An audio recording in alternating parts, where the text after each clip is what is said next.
Glória a Jesus. Cumprimento a igreja com a paz do Senhor. Amém. Amém. Estamos na Igreja Cristã Rede Acolher, do Ministério do Taboão da Serra. E hoje é mais um dia que o Senhor fez para que possamos nos alegrar na presença do Senhor. O sol nasceu, os nossos olhos se abriram e pudemos contemplar o fôlego de vida que o Senhor nos concedeu mais um dia. Amém? Glória a Deus. Hoje a ministração faz parte do discipulado de Cristologia, amém?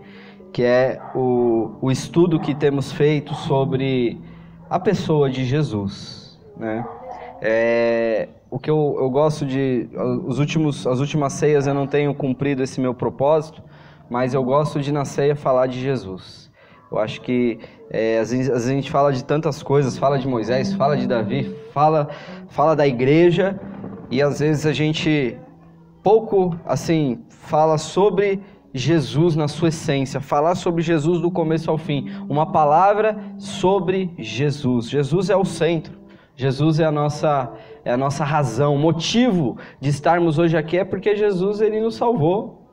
Eu estava vindo no carro ouvindo uma música que chamava Redime a Minha Alma. E eu ficava ali ouvindo e eu falava assim, nossa, como a gente ainda não tem ideia, não tem noção do que é ser redimidos do Senhor. De sermos salvos, de sermos comprados, de sermos, resgatados pelo Senhor Jesus. Nós somos privilegiados, irmãos. Nós vamos morar no céu, nós vamos entrar na glória, nós vamos passar a eternidade com o Senhor. E infelizmente, irmãos, poucos conhecem Jesus, né? Conhecem Jesus de ouvir falar, mas nós precisamos buscar conhecê-lo em toda a sua essência, a pessoa de Jesus, porque Ele é o nosso amado. Nós queremos nos apaixonar por Ele a cada dia. Jesus é tudo, é a razão, é a existência. Jesus é o motivo. Amém? Glória a Deus. Abra comigo a palavra do Senhor em Filipenses, capítulo 2, versículo 9. Um versículo já tão conhecido de vocês, mas nós vamos começar por ele. Filipenses, capítulo 2, versículo 9. Enquanto você abre, eu vou fazer uma oração. Senhor, nosso Deus e nosso Pai, nós te louvamos, bendizemos o teu santo nome, te agradecemos, Pai, por mais um dia na tua presença, mais um culto que podemos, Senhor, Pai amado, oferecer-te nesta manhã deste dia, Senhor. Um dia tão lindo, um dia tão bonito, o céu tão azul que está sobre as nossas cabeças, Pai amado, e nós te louvamos porque até aqui o Senhor tem nos ajudado, até aqui o Senhor tem, Pai amado, feito maravilhas no nosso meio, até aqui o Senhor Jesus tem sido a grande razão, o grande motivo de podermos estar aqui, Senhor. Pai amado, não queremos ser bons religiosos e péssimos adoradores, queremos, Pai amado, a cada dia mais, Senhor, nos entregar e nos render a Ti, Senhor, em submissão, em obediência. Nós queremos nos entregar a Ti a cada dia em louvor, em adoração, e que o Seu nome seja glorificado através das nossas vidas. Jesus, Tu és exaltado no nosso meio, Tu és exaltado nesta manhã deste dia. Pai amado, esta palavra que será ministrada nesse dia de hoje fala sobre a Tua gloriosa autoridade. Por isso, Senhor, nos revela, nos mostra através da Tua palavra, Senhor, aquilo que precisamos aprender sobre Ti. Pai amado, em nome de Jesus Cristo, nós não temos o Senhor presente fisicamente hoje aqui, mas o Espírito Santo está no meio de nós. O Espírito Santo habita em nós e é Ele que nos revelaria tudo sobre o Senhor Jesus. E por isso nós te convidamos, Espírito Santo, fala conosco aqui na igreja Rede Acolher, fala com aqueles que hão de ouvir, que estão ouvindo pela internet, Senhor, neste dia de hoje, Pai, em nome de Jesus, que aonde ecoar o som desta ministração, Pai amado, que o Senhor possa ser glorificado pela Tua palavra, em nome de Jesus. Amém e graças a Deus. Amém? Filipenses capítulo 2, versículo 9, diz assim: Por isso também Deus o exaltou soberanamente e lhe deu um nome que é sobre todo nome, para que ao nome de Jesus se dobre todo joelho dos que estão nos céus e na terra e debaixo da terra, e toda língua confesse que Jesus Cristo é o Senhor, para a glória de Deus Pai. Amém? Glória a Deus. Vou ler mais uma vez. Por isso também Deus o exaltou soberanamente e lhe deu um nome que é sobre todo nome, para que ao nome de Jesus todo joelho se dobre, e dos que estão nos céus e na terra e debaixo da terra, e toda língua confesse que Jesus Cristo é o Senhor, para a glória do Pai. Amém? Glória a Deus. Que versículo tremendo, né? Esse texto de Filipenses 2 é algo fora do comum, é quando nós descobrimos essa verdade, né? A verdade da soberania dada por Deus a Jesus Cristo, nosso Senhor. Quando aqui eu leio, eu fico assim, simplesmente pasmo, porque esse texto fala sobre uma soberania total. Ele diz que todo joelho, ele tem um nome, Jesus Cristo, o nome de Jesus está sobre todo nome. E sobre o nome de Jesus, né, para que ao nome de Jesus se dobre. Então, o nome de Jesus, ele tem o poder para que todo joelho se dobre, seja nos céus, na terra e até debaixo da terra, irmãos. Até debaixo da terra. Então, às vezes a gente quer atribuir muito poder ao diabo, quando na verdade só ao nome de Jesus ele já tem que se dobrar. Por isso que esse nome nos foi dado como igreja, e nós precisamos tomar posse desse nome, amém? Glória a Deus. Ter autoridade. Este foi sempre uma ânsia do ser humano, né? Sempre foi um anseio do ser humano de ter autoridade, de ter poder, né? Muitos matam e muitos morrem por autoridade, por poder, por querer ter poder, querer mandar, né? A gente acaba vendo os nossos filhos, né? E às vezes a gente vê que eles querem mandar, às vezes, né? Quer mandar na mãe, quer mandar no outro irmão, e aí a gente tem que colocar as coisas no lugar para dizer que primeiro nós precisamos aprender a obedecer, para depois poder ter condições de liderar, de poder ter autoridade. Aqui nesse texto de Filipenses 2, nós vemos Jesus, ele tendo toda a sua autoridade nos céus, né? Voltando um pouquinho aqui, no versículo 5, ele diz assim: de sorte que haja em vós o mesmo sentimento que houve também em Cristo Jesus, que sendo em forma de Deus, não teve por usurpação ser igual a Deus. Então aqui o Senhor Jesus, o apóstolo Paulo, através dessa escritura, ele declara que Jesus, ele tinha toda a autoridade porque ele é Deus, né? Aqui no versículo 5 que nós lemos, ele diz no versículo 6, sendo em forma de Deus. Jesus era Deus, Jesus é Deus, mas Jesus ele se esvaziou de toda a sua autoridade. Ele abriu mão, né? Às vezes a gente quer exercer a autoridade, às vezes eu acho que eu peco um pouco como pastor, às vezes, de não exercer a autoridade como deveria, né? Talvez por algumas feridas, né, da nossa vida cristã, de vermos pastores muito autoritários, pastores que acabam achando que as ovelhas são propriedades dele, e nós entendemos que não, que nós somos apenas pastores auxiliares, que o verdadeiro pastor é Jesus, e que a autoridade vem de Jesus, né?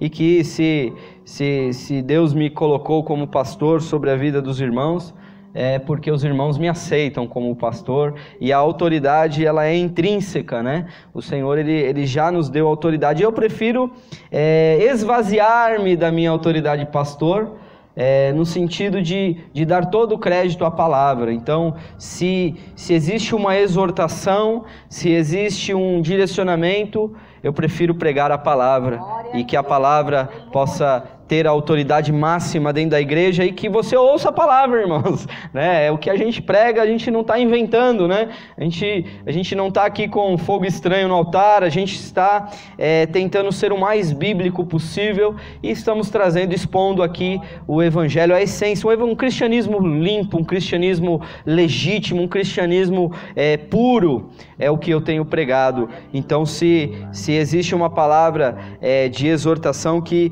seja esta a própria palavra do Senhor, e que eu e você tenha ouvidos abertos, coração sensível para receber a palavra do Senhor e poder dar o crédito que só o Senhor pode receber, o crédito, a honra devida ao Senhor Jesus. E desta mesma maneira, Jesus ele se esvaziou da autoridade que ele possuía e ele desceu à mais baixa das posições, né? Ele se tornou servo. Olha o que continua dizendo aqui o texto, no versículo 7.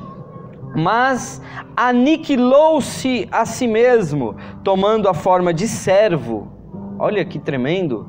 Ele sendo Deus, não teve por usurpação ser igual a Deus, mas aniquilou-se a si mesmo, tomando a forma de servo e fazendo-se semelhante ao homem, e achado na forma de homem, humilhou-se a si mesmo, sendo obediente até a morte e morte de cruz. Amém? Glória a Deus. Então aqui nós vemos nessa trajetória de Jesus durante essa terra, o que é registrado nos evangelhos, nós vemos que Jesus ele se esvaziou e ele desceu, né?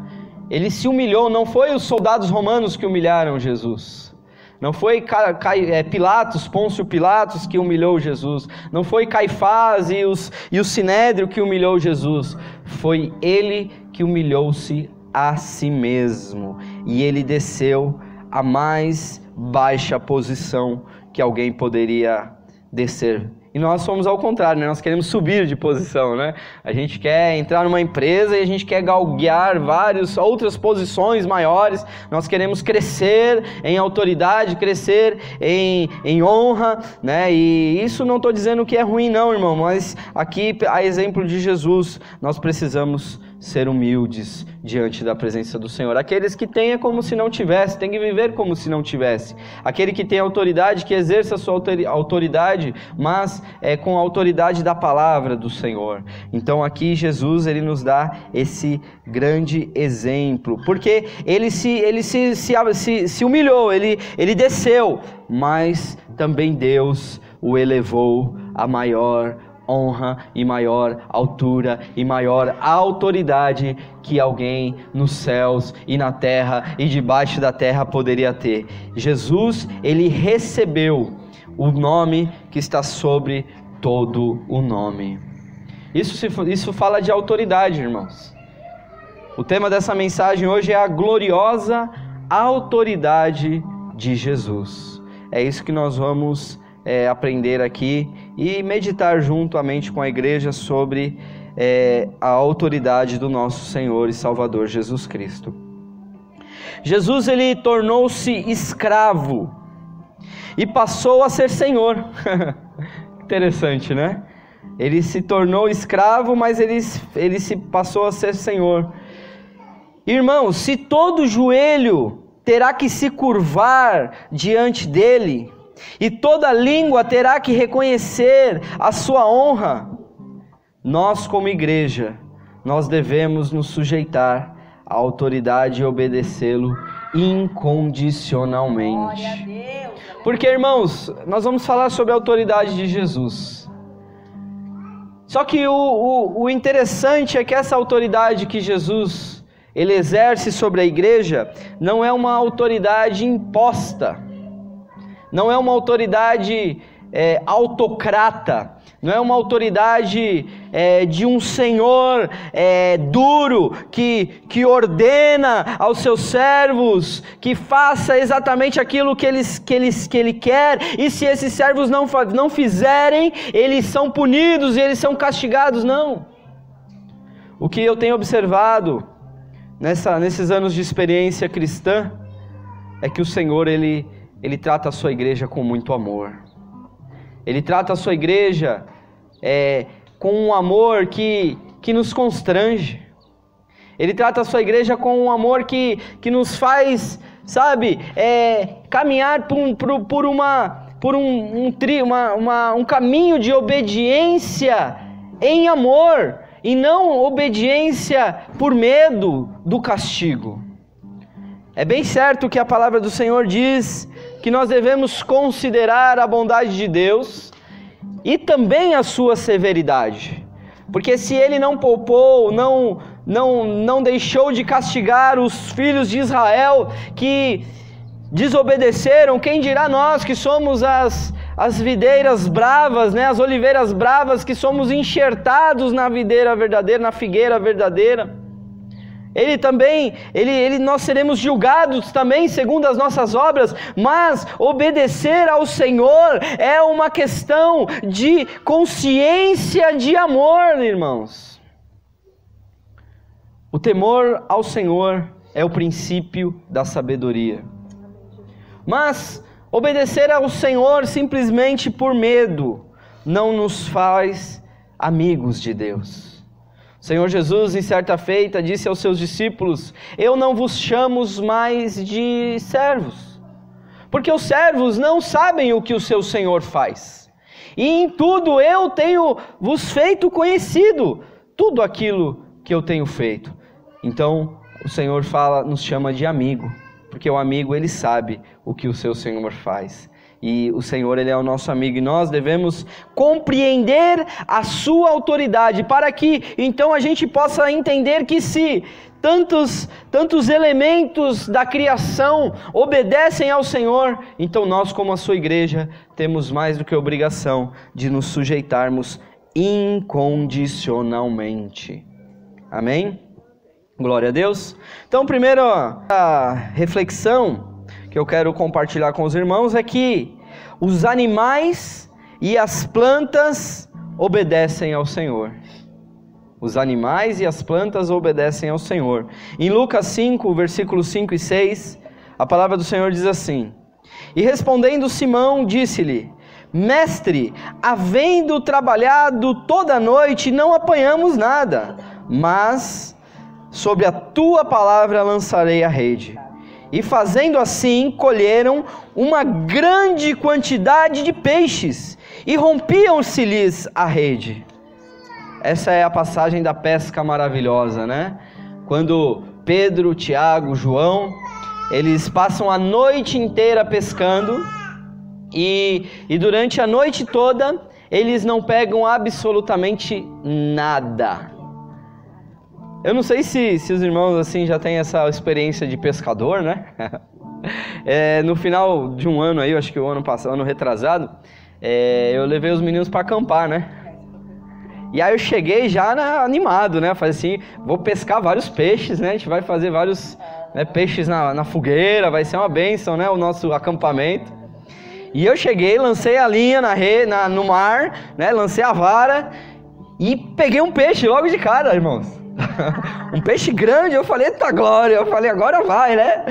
Irmãos, a gente ficou 5 dias lá acampando. Foi o único peixe que eu peguei. Eu ia pescar de madrugada, eu ia pescar de manhã, eu ia pescar de tarde. E eu orava, Deus falava, Senhor, o Senhor abençoou a pesca de Pedro. Me abençoa essa pesca, Senhor. Envia os peixes, Senhor. E nem molhava a minhoca, só dava banho na minhoca, né? Nem beliscava o anzol. Então, é frustrante para um pescador lançar a rede ao mar, lançar ali a sua isca, e você não conseguir ter sucesso naquilo que você está empreendendo.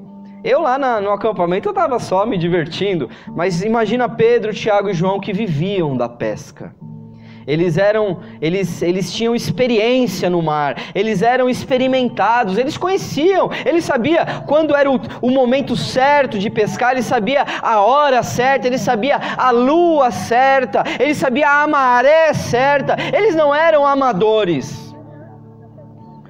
Mas eles chegam na manhã, cansados, exaustos, ficaram a noite inteira pescando e não pegaram nada, absolutamente nada. Né, tem uns desenhos que a Eloá assiste que é do Pedro, Tiago e João no barquinho lá, né?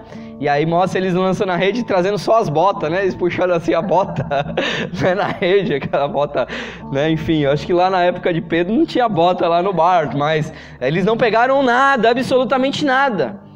E quando eles chegam na praia de manhã, amanhecendo o dia, depois de ter trabalhado tanto, aí eles estão lavando já as redes, eles já estão dobrando as redes, eles já estão tirando toda aquela craca do mar, todo aquele lixo do mar que vem na rede, e ali Jesus olha para eles e fala assim, lança a rede. Mas Senhor, nós trabalhamos a noite inteira e nada pegamos. O Senhor diz, lança a rede ao mar. E aí Pedro, ele diz, sob a tua palavra nós vamos lançar, Senhor. E ali eles lançam a rede. Diz a palavra que era tanto peixe, irmãos. Era tanto peixe que aqui o texto diz que rompiam-se-lhe as redes. A rede já estava arrebentando de tanto peixe que eles pescavam. Até os peixes do mar obedecem a Jesus. Glória a Deus, aleluia. O peixe do mar obedece a Jesus, irmãos?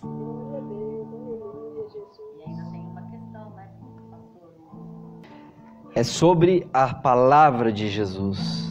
Hoje Jesus não está aqui pessoalmente para dizer lança as redes, Elisete.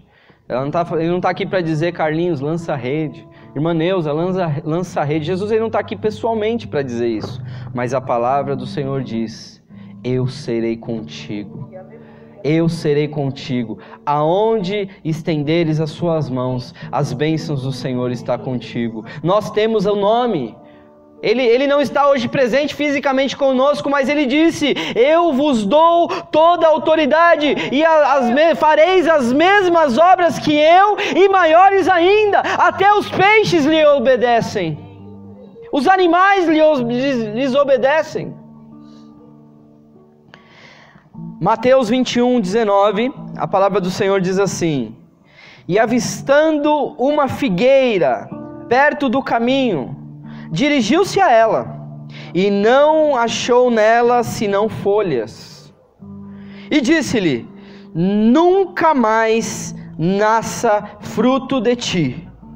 E a figueira secou imediatamente. A figueira secou imediatamente. Os discípulos ficaram espantados. Você está procurando o texto, é Mateus 21:19. Mateus 21:19. É claro que esse texto da figueira era uma figura de uma mensagem que precisava ser ministrada acerca de Israel.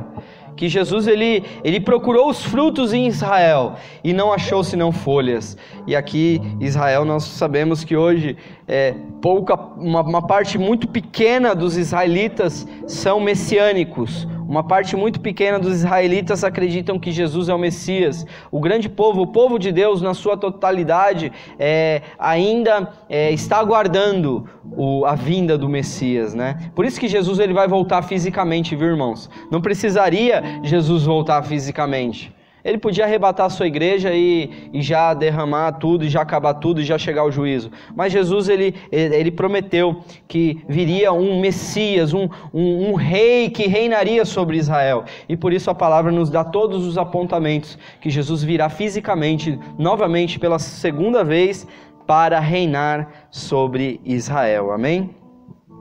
Glória a Jesus. Então, imagina, irmãos. A figueira obedeceu Jesus. Jesus olhou para aquela planta e falou, nunca mais ninguém coma fruto de ti. E imediatamente aquela figueira secou. Os peixes, os animais, as árvores, as plantas do mar, elas obedecem ao Senhor Jesus. Amém? Coisa linda de Deus. Que autoridade, hein, irmãos? Que autoridade. Por isso que o Senhor diz que, a palavra do Senhor diz que se tivermos fé como um grão de mostarda, diremos ao monte, precipita-te, né? E Ele assim fará, se não duvidarmos no nosso coração, se fará conforme a nossa vontade, conforme a nossa palavra, porque nós temos essa autoridade que o Senhor nos deu, Ele nos concedeu a sua própria autoridade. Aí nós temos aquela passagem também muito conhecida sobre o mar, né? Então até o mar e o vento obedecem ao Senhor. Em Marcos capítulo 4, versículo 39, Marcos capítulo 4, versículo 39, a palavra do Senhor diz assim: E ele despertando, repreendeu o vento e disse ao mar: Cala-te, aquieta-te. E o vento se aquietou e houve grande bonança, né? Então aqui a gente tem aquela passagem de Jesus que estava dormindo, né, no barco. Jesus na sua humanidade, como nós lemos, que ele se esvaziou, tornou-se semelhante ao homem, ele se esvaziou da sua glória, então ele precisava dormir, né, irmãos? Jesus ele também precisava comer, ele também precisava beber, ele também precisava se alegrar, e Jesus ele estava ali no barco, dormindo numa almofada, diz a palavra. E que se levantou um grande mar, o mar ficou revolto, né?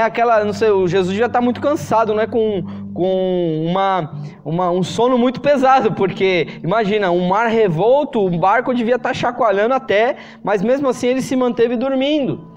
E ali os discípulos acordaram ele, disseram: Senhor, não te importas que vamos perecer? Eita incredulidade braba, né? Você está com o Filho de Deus no barco, o homem que abriu o mar, o homem que multiplicou o pão, o homem que ressuscitou Lázaro, o homem que deu vista aos cegos, e ali os homens, aqueles discípulos com incredulidade no coração, dizendo: Senhor, tu não se importas que vamos morrer por causa do mar revolto?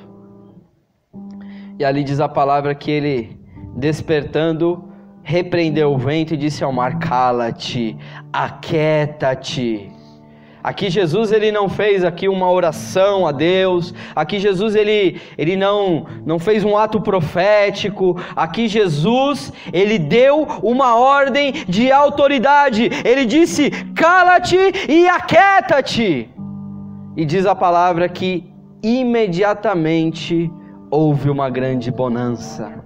Imediatamente aquele vento cessou, imediatamente o mar acalmou, imediatamente aquilo que parecia morte virou paz.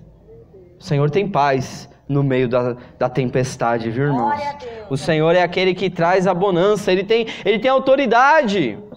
Mas por que então Jesus permitiu que aquela grande tempestade se levantasse, irmãos? Às vezes Jesus permite que grandes tempestades levantem-se nas nossas vidas para nós podermos exercer essa autoridade, porque depois Jesus, ele repreende os discípulos e diz: até quando estarei eu convosco? Porque sois tão tímidos, homens de pequena fé? As tempestades da vida se levantam, irmãos. As tempestades da vida se levantam. O mar, ele chacoalha a nossa vida. Às vezes, a nossa vida tá caminhando num momento de tão calmo, tudo tranquilo, tudo indo bem. E de repente, vem aquela tempestade. Vem um desemprego, vem uma enfermidade. Mas, irmãos, Jesus está no barco. E o mar e o vento lhes obedecem. Todo aquele que tem o Senhor, que tem o nome do Senhor, todo joelho se dobrará, toda língua confessará que Jesus Cristo é o Senhor, para a glória de Deus Pai. Louvado seja o nome do Senhor. Aleluia. Irmãos, corpos doentes obedecem ao Senhor. Corpos doentes obedecem ao Senhor. Em Lucas capítulo 18, versículo 41 e 42, a palavra do Senhor diz assim: dizendo: que queres que eu te faça? Esse texto é muito bom, né? Todos nós já conhecemos. Que queres que eu te faça? O cego de Jericó. E ele disse: Senhor, que eu veja. E Jesus lhe disse: vê. Oh, glória. Jesus não orou. Jesus não pediu: Senhor, cura esse ceguinho de Jericó. Jesus, ele disse: o que queres que eu te faça? Aqui a multidão passava e esse cego, ele estava ali à beira do caminho e E ele pedia esmola, ele tinha ali a capa da vergonha, a capa da sua humilhação. E ele pedia ali esmola, até que falaram que Jesus, viram, ele ouviu ali um alvoroço, as pessoas gritando, as pessoas clamando, e ele dizia: quem que está passando ali? Falaram, alguém falou para ele: é Jesus Cristo de Nazaré que vem passando. E ali ele começou a clamar, ele começou a dizer: filho de Davi, tem compaixão de mim. Filho de Davi, tem compaixão de mim. E os discípulos repreendiam ele, dizendo: cala-te, porque o mestre não vai te ouvir. E ali Jesus, ele ouve. Jesus, ele sempre te ouve, irmão. Ainda que você esteja na situação do cego de Jericó, ainda que você esteja humilhado, ainda que você esteja numa situação de miséria, de cegueira espiritual, o Senhor, ele vai te ouvir. Você precisa clamar: filho de Davi, tem misericórdia de mim. Glória a Deus. Glória a Deus. E ali Jesus ouve e manda chamá-lo. Jesus manda chamá-lo, e aí os discípulos falam para o cego: tem de bom ânimo, porque ele te chama. E aquele cego, ele joga de si a sua capa de vergonha, a sua capa de humilhação, e ele dá um salto, e ele vai até o Senhor Jesus, e ali o Senhor Jesus diz: o que queres que eu te faça? Ele podia dizer: eu quero ser rico, Senhor. Ele poderia dizer: eu quero ter todo o ouro e toda a prata, porque assim, ainda que eu seja cego, eu poderei pagar para que muitos criados me sirvam.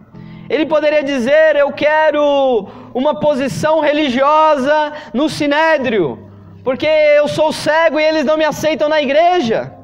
Ele poderia pedir o que ele quisesse. E Jesus disse: o que queres que eu te faça? Se o Senhor Jesus te perguntar hoje: o que queres que eu te faça? O que você responderia para Ele? Você não precisa me falar, porque hoje o Senhor está aqui para te ajudar naquilo que você precisa, irmãos. Porque Ele tem autoridade para fazer aquilo que Ele quiser, a hora que Ele quiser, no momento que Ele quiser. E se você clamar, Ele vai dizer: o que queres que eu te faça? E ali o cego disse: eu quero ver, Senhor. Eu quero ver, Senhor. E ali Jesus disse: vê.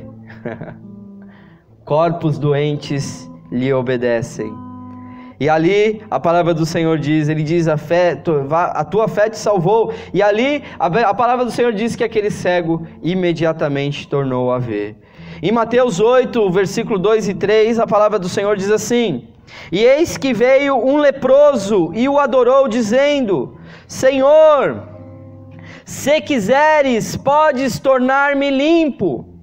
E Jesus, estendendo a mão, tocou, dizendo: quero ser limpo. E logo ficou purificado da lepra. Olha que texto maravilhoso, irmãos. Glórias a Deus, aleluia. O leproso chegou para Jesus: Jesus, se tu quiseres, eu posso ser limpo. Jesus estava, aquele leproso estava reconhecendo a autoridade de Jesus. Jesus disse: eu quero. Jesus disse: eu quero. Jesus diz: eu quero. Jesus diz hoje para você: eu quero. O que você, às vezes a gente pensa: será que é da vontade de Deus? Será que, vamos orar para ver se é vontade? Irmãos, Jesus, ele está dizendo: eu quero. Se queres, pode me curar. Eu quero. Seja limpo. Aqui os corpos doentes obedecem a Jesus. Jesus disse: eu quero. Seja limpo. E imediatamente aquele leproso se tornou são, se tornou curado, se tornou liberto da sua impureza, se tornou liberto daquilo que hoje para nós é símbolo de pecado. Jesus, ele quer a minha e a tua purificação. Aleluia! Corpos doentes obedecem ao Senhor. E esse aqui: mortos obedecem ao Senhor. Nós temos aqui os exemplos clássicos, né? João 11, capítulo capítulo 11, versículo 43 e 44, falando sobre Lázaro. E tendo dito isto, clamou com grande voz, dizendo: Lázaro, sai para fora. E o defunto, olha o que a Bíblia, olha o texto, olha a expressão que a Bíblia usa, e o defunto saiu. E tendo as mãos e os pés ligados com faixas, e o seu rosto envolto no lençol, disse Jesus: desligai-o e deixai-o ir. A passagem de Lázaro, ele estava 4 dias morto.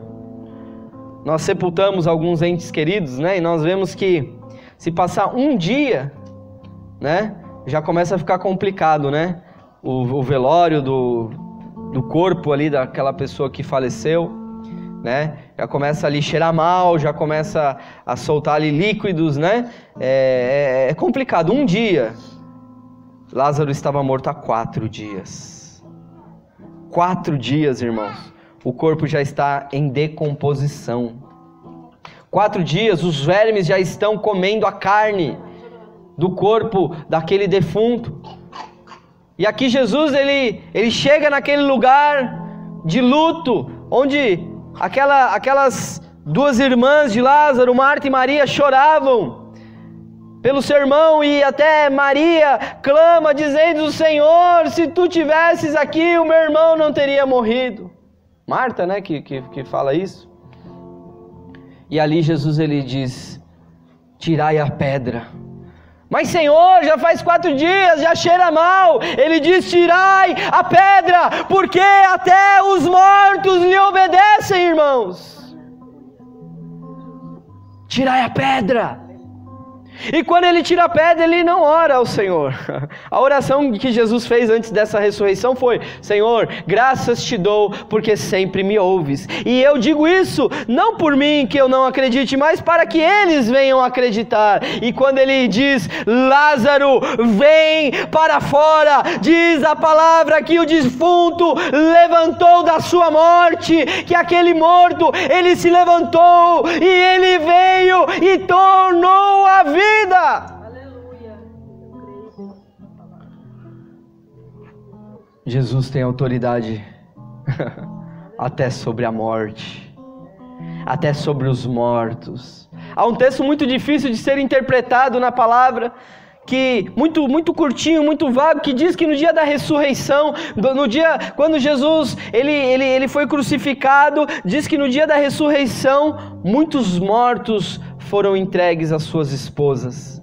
Pessoas ressuscitaram assim. Como que aconteceu? As covas abriram, as pedras rolaram, os defuntos começaram a sair das suas sepulturas e serem entregues às suas mulheres, às suas viúvas.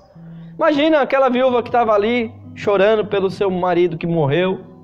De repente ele bate na porta: ô mulher, faz um cafezinho aí que eu estou chegando. Até os mortos obedecem a Jesus. Marcos 5, 41 e 42 diz assim: e tomando a mão da menina, disse-lhe: Talita cumi, que traduzido é: menina, a ti te digo, levanta-te. E logo a menina se levantou e andava, pois já tinha 12 anos, e assombraram-se com grande espanto, porque a menina estava morta. Jesus chegou para ela e disse: menina, levanta-te. Talita cumi, menina, te digo, levanta-te. Aquela menina estava morta. Até os mortos obedecem ao Senhor Jesus Cristo. Amém?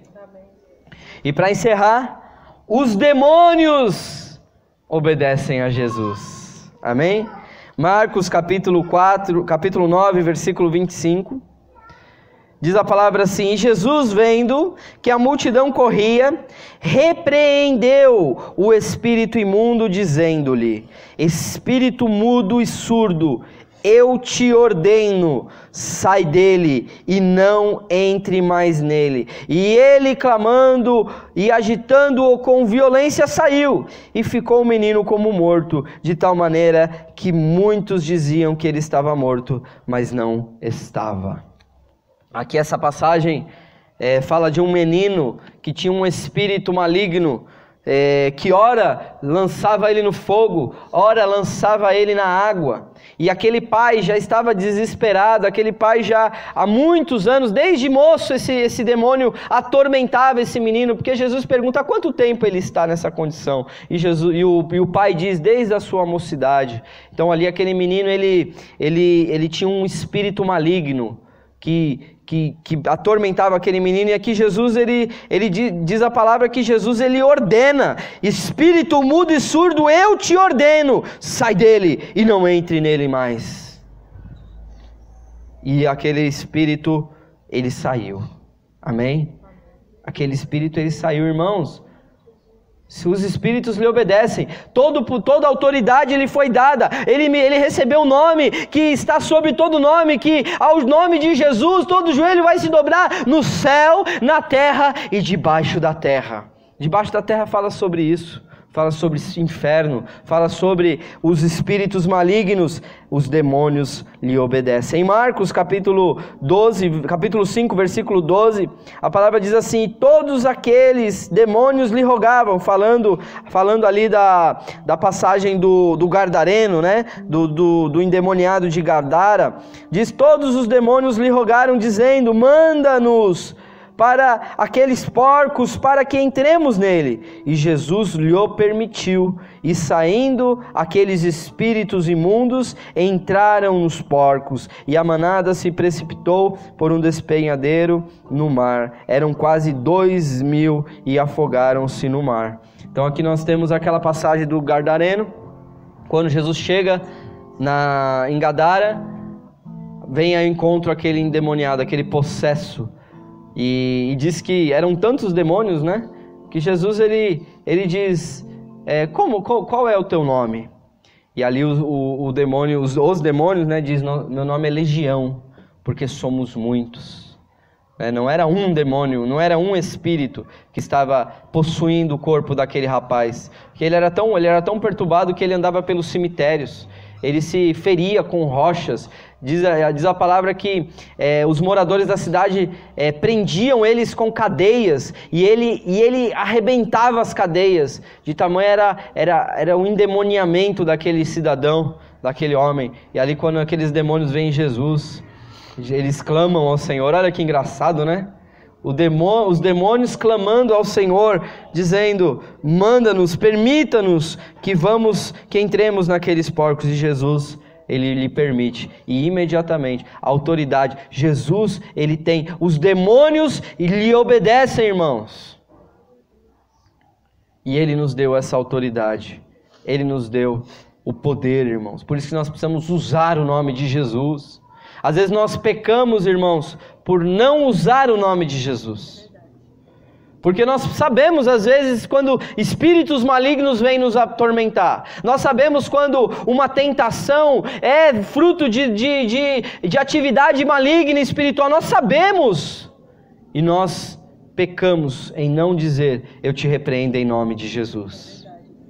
Nós pecamos em não expulsarmos da nossa vida esse espírito de violência. Sai da minha vida em nome de Jesus.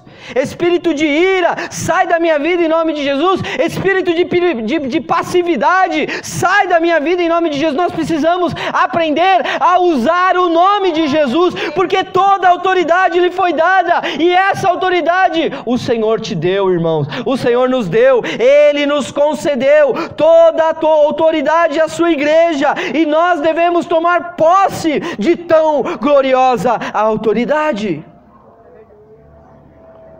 Irmãos, se as plantas, os animais, o mar, o vento, os corpos doentes, os mortos, se até os demônios lhe obedecem, por que a igreja não obedece ao Senhor? Por que eu e você não obedecemos ao Senhor?